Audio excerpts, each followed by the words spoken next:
WCBI News at 10 starts now. Thank you for joining us tonight. I'm Quentin Smith. The gym at the Crawford Community Center needs some help, and a state bond bill will now provide those repairs. Our Joey Barnes explains. From the outside of the Crawford Community Center, it's easy to see why thousands of dollars of renovations are needed. County leaders have had the repair job on their wish list for years.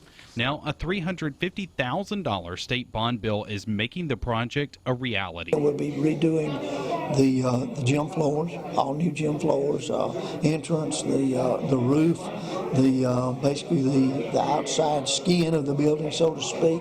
We'll redo all restrooms will be renovated, and bleachers will be renovated. The gym is a fixture in the southern Lowndes County town. It dates back to the 1950s. District 4 Supervisor Jeff Smith says opening a bank account for the renovation is rewarding and the sign of persistent teamwork. It means that we take a step toward continuing to improve the quality of life in that community out there. That quality of life will benefit more than those that live in Crawford. You have people that venture from Columbus, Knoxville County, Tiburon County line is right there near Crawford. Those people all are centralized, and that one gym serves all of them. In Lowndes County, Joey Barnes, WCBI News. The renovation project is expected to begin in January. The city of Tupelo is making a big statement to celebrate its anniversary. In 2020, Tupelo celebrates 150 years, and kicking things off is the installation of some artwork in Fair Park. Get this, 3 12-foot numbers will highlight the city's big anniversary. Tupelo was incorporated on July 20th, 1870. The city plans a day-long celebration for July 20th, 2020. The artwork will serve as a reminder and a fun way to help celebrate the city. This is Tupelo's front porch. This is what is probably the most iconic place in Tupelo. You have the Elvis statue, the Chief Piamingo statue, and you have a lot of festivities that happen in Fair Park. And so we wanted to place that here to give people a place to come and take a picture and to really have some pride about our city's sesquicentennial. These type of things don't come around but every 50 or 100 years, so you have to celebrate them when you can. McCoy says the statue that you see right here will stay in the park through December of 2020 and then move to its permanent home at the Orrin Dunn City Museum. Just as the Christmas shopping season ends, the returns begin. Shoppers in Columbus made their way to stores this morning. Returns, exchanges, and even after Christmas sales were all drawing people in. Experts say you should keep your ID handy, keep the receipts, and keep the items in the original box. Some retailers say they expect more or just as many returns on Saturday because Christmas falls so closely to the weekend. Mississippi's agriculture industry saw a slight increase in value thanks in part to $628 million in federal payments.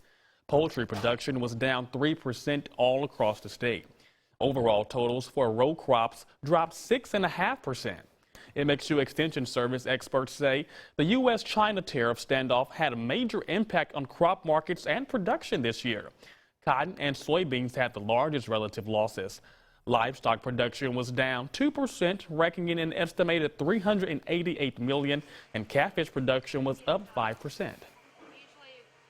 Overnight tonight, we will watch for some fog, perhaps some drizzle and some mist. We look right now and we don't see anything on our Columbus sky cam, no water on the lens. As we look at our temperatures, we're down to 55 in Columbus and in West Point, 52 in Eupora and in Ackerman. When we look at our temperatures and then look at our dew points, notice how they're very close together. So the air is a bit saturated heading into tonight. And once we get our winds to calm down, much like they already are now, that's when we can see the chance for some fog to develop, as well as for some patchy drizzle and mist overnight tonight. But overall, though, it is quiet compared to what we get Saturday night in the region. I'll tell you more about that coming up later on in the show. A high-speed chase through Starkville ends with a man behind bars. This afternoon, a Starkville police officer reported a Lincoln SUV speeding down Louisville Street. The officer tried to stop the vehicle near Poorhouse Road, but the suspect continued down Poorhouse through South Montgomery Street and then ran off the road, running into several trees. Now, the driver, who you see right here on your screen, George Lucius III, got out and surrendered. Lucius is charged with failure to stop for an officer and reckless driving. A 34-year-old ESPN reporter is dead after battling pneumonia. Oxford native Edward Ashoff died on Christmas Eve, which also happened to be his birthday. In Tupelo, the disease claimed the life of a 7-year-old child. Courtney Ann Jackson has more on what you need to know about the dangers of pneumonia and how to recognize the red flags. The tweets from Edward Ashkoff show how his illness progressed, first tweeting about being sick on November 23rd. By December 5th, he noted that he had multifocal pneumonia. 20 days later, he died on his birthday. I asked Dr. Patrick Whipple at MEA in Canton how common is a death like this from pneumonia. It is rare for it to progress and become fatal for a young and otherwise healthy person. I would absolutely say that. Obviously not impossible, but very rare. Sniffling, coughing, even a low-grade fever are all par for the course in the winter months, but he says pneumonia has some different red flags. Cough's going to be a really bad cough. Frequently it's productive. Instead of having a low-grade fever, 99 or 100, many times you can get a fever higher, 102, 103, whenever you have pain with breathing in, or if you have shortness of breath, difficulty breathing. If you end up with a pneumonia diagnosis, you go get treatment, you get on antibiotics. Most frequently, actually, it will resolve outpatient with oral antibiotics that you can take at home. But Whipple says to keep an eye on your symptoms. Usually you have pretty good turnaround in 3 to 5 days after you start antibiotics. If you started antibiotics and your fever is not improving after a day or two at the most, or your symptoms are, it's not just that they're not getting better, they're actually getting worse, at the very least, you should call your medical provider. If not, go back up there. In severe cases, it can get worse and require a change in antibiotics or a hospital stay. Adults 65 and older are advised to have 2 pneumonia vaccines. Courtney Ann Jackson, WCBI News. We now know the names of the 3 people killed in a horrific car crash in Pickens County Friday night. Coroner Chad Harless identified the victims as Joe Knox and brothers Horace and Jeffrey Armstrong, all 3 from Pickens County. The accident happened on Highway 32 just across the state line from WCBI County. A total of 5 people were inside the SUV during the time of the accident. All of the men killed in the crash were ejected after the vehicle flipped over multiple times. The driver and front seat passenger were flown to a Birmingham hospital, and at this time there's no update on their condition. Alabama state troopers are investigating this accident. A driver accused of having 4 times the legal blood alcohol level crashes into a Columbus police cruiser over the holidays. 39-year-old Terrence Brock of Steens is charged with DUI, operating a vehicle in an inattentive manner, and following too closely. The crash happened just before 10 p.m. on Christmas Eve at the intersection of Yorkville Road and Highway 69. Brock is accused of hitting the police car while it was stopped at a red light. Both cars involved were totaled. The officer was treated and released at Baptist Golden Triangle. Now, since a Columbus Police Department employee and vehicle were involved, the Lowndes County Sheriff's Department is now investigating. And shifting our attention to weather, Jacob, another beautiful day today, huh?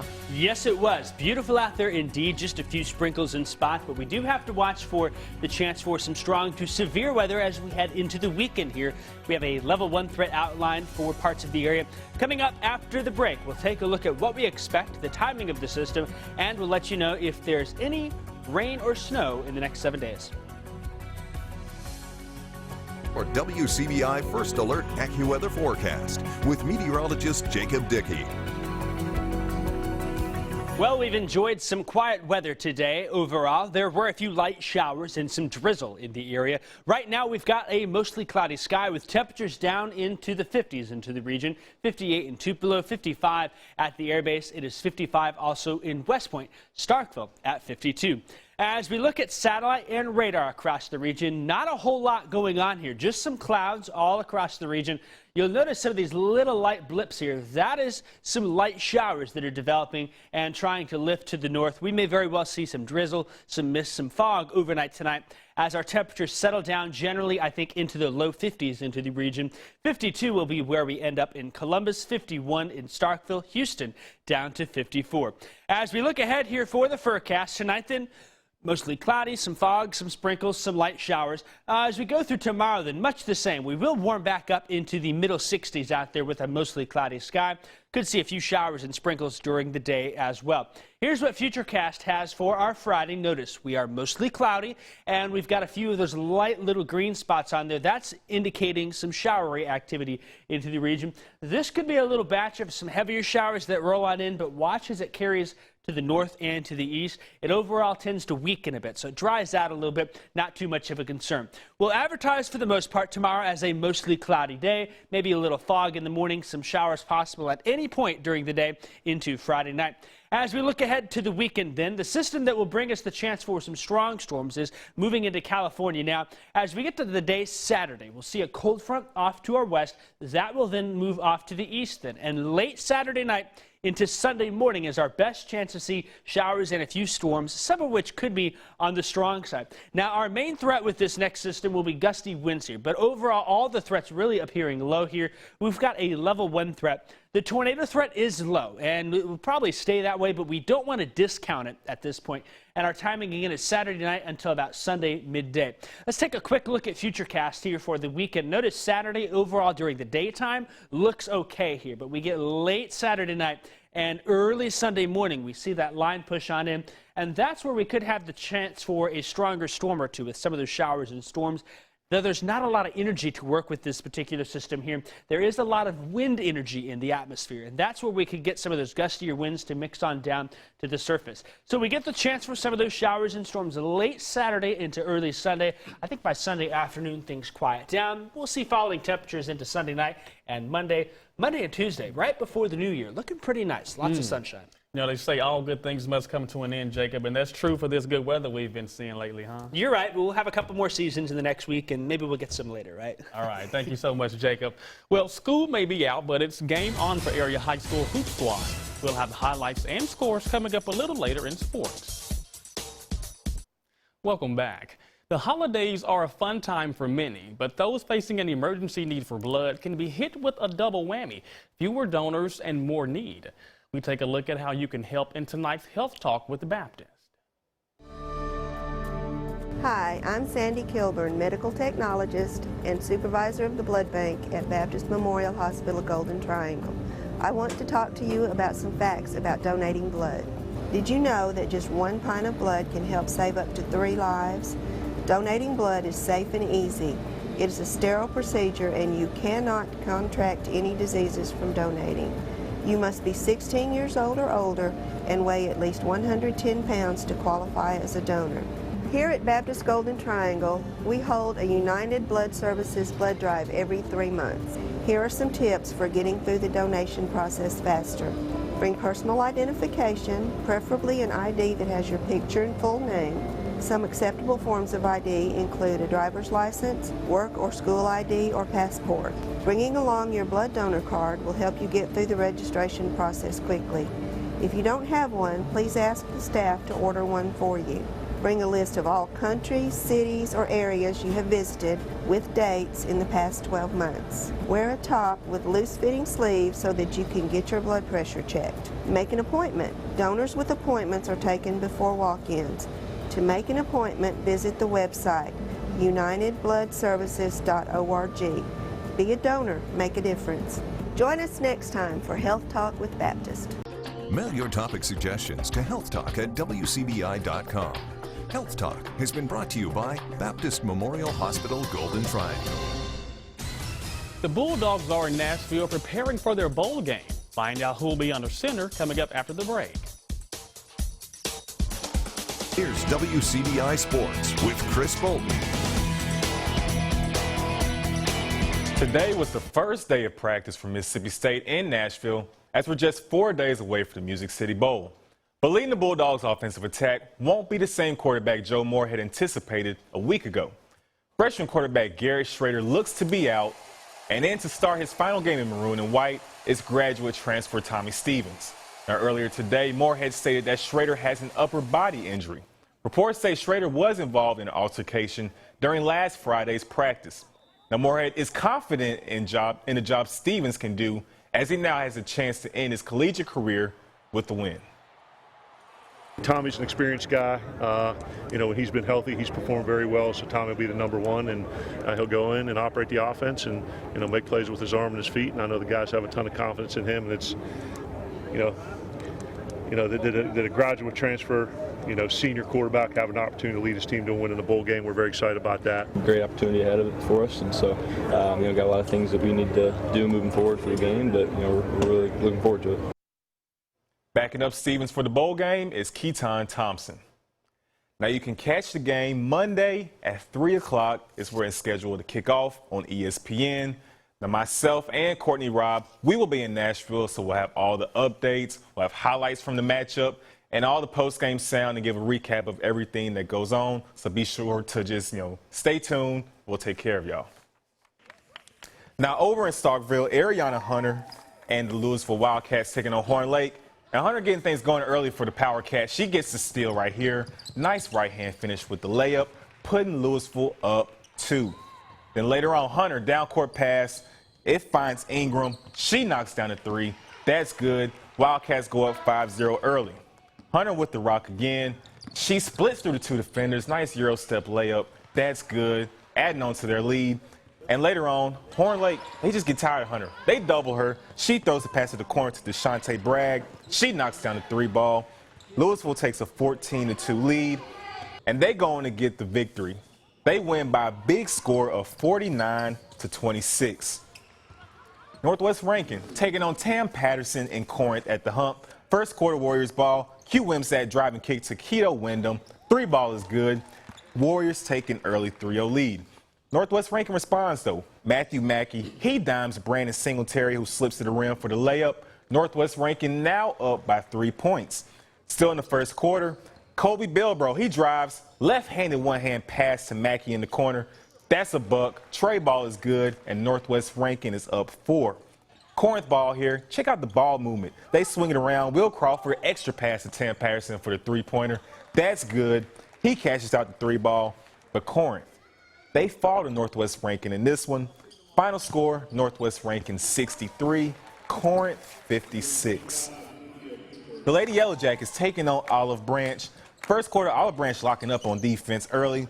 And Daya Buford, she gets the steal, hits the fast break. Hesitation move here, gets to the cup, takes the contact, and 1 finish. She'll go on to miss the free throw, though. OB up 4-0 early. Jackets fighting back. They break the press, get the ball to Maya Ford. Strong dribble to the lane. She puts the layup off the glass, cutting their deficit to 2 points. Then later on in the first quarter, Ford again splits through 2 defenders, keeps it going all the way to the rack. Nice little pull-up jumper right here off the glass. Banks always open. That will tie the game up. But Olive Branch, they go on to pull away in this one. The final score, Olive Branch 69, Starkville 38.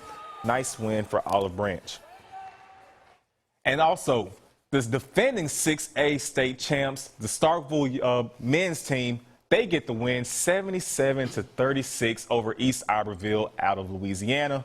Colty Young, he had 18 points. Eric Green and Trey Jackson also pitched in with 11 points each as well. So big time win for Starkville as they go on to play Tupelo tomorrow at 4:30.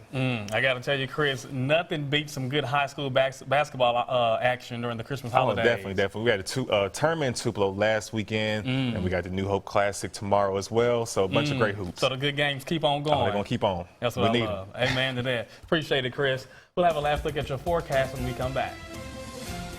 Sports coverage of the Music City Bowl is brought to you by OCH Regional Hospital and the Columbus Convention and Visitors Bureau. Well, we've got the chance for a few isolated showers on Friday. Better chance for showers, they'll come Saturday, especially Saturday night into the day on Sunday. We'll have to wait and see exactly what happens. Of course, we keep you updated right here with that. Good news, though, New Year's Eve looks pretty quiet, but we do start 2020 with some rain. I actually had plans to be outdoors this weekend. I guess I got to bring an umbrella, bring a rain jacket. I think the daytime Saturday you'll be okay. Sunday, maybe not so much. Okay, see, my plans were for Sunday, so. Yeah. We'll have to wait and see. I think you'll be a little this rain messing me up. It's on the wrenching things. I'm telling you. Thank you all for tuning in with us. We hope you have a good night.